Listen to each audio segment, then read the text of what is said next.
जन्नत की सिर्फ एक सिफत ऐसी है कि अगर वही हमें दुनिया में मिल जाए ना, तो वो जन्नत की बाकी नेमतें ना भी मिलें तो हम उसको तरजीह देंगे। वो क्या है? वहां मौत नहीं है।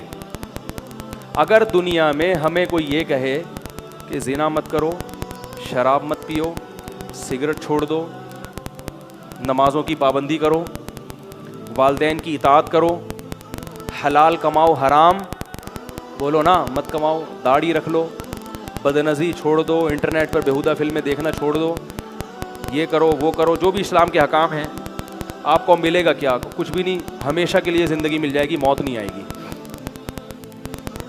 फिर कोई कहेगा कि यार ये तो छोड़ना बड़ा मुश्किल है, यार हराम छोड़ना। आप बोलोगे क्या करना है ऐसे हराम का, मर जाएंगे तो ख़त्म हो जाएगा ना, छोड़ो, सूखी रोटी पे गुजारा कर लूँगा।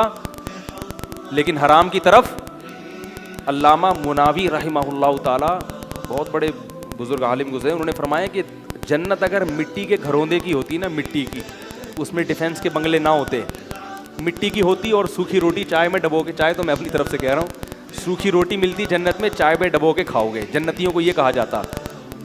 फिर भी जन्नत इस दुनिया से बेहतर थी। क्यों? है हमेशा के लिए।